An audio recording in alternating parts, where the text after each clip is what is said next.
Hello sailors, welcome to Builderfly Sailor University. In this video, you will learn to create a mobile app for free with Builderfly to sell your products online. Building a mobile app is quick and easy with Builderfly. To start with, from your Builderfly dashboard, go to Build and click on Mobile Apps. Here, click on Create Mobile App. We keep your store's database and mobile apps content in sync. Click on Get Started to let the AI do its magic.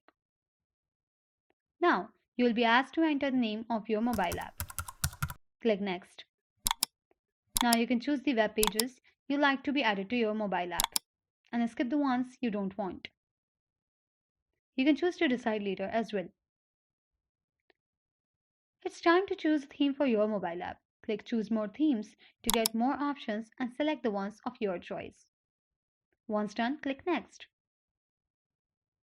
You can choose the menu style and click Next.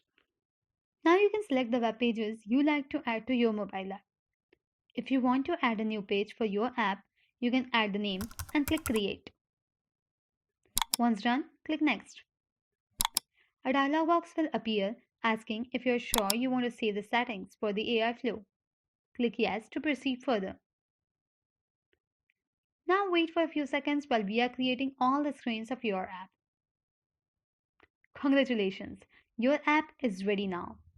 Click on Edit Your App to add your personal touch to your shopping app. We will guide you more about the robust features and functionalities of Builderfly's App Design Editor in the next video. Don't forget to subscribe to Builderfly Sailor University and hit the bell icon to get the notification for our video tutorials to make sure you do not miss any of the tactics that can help you flourish your online business. Thank you for watching, and we will see you in the next tutorial.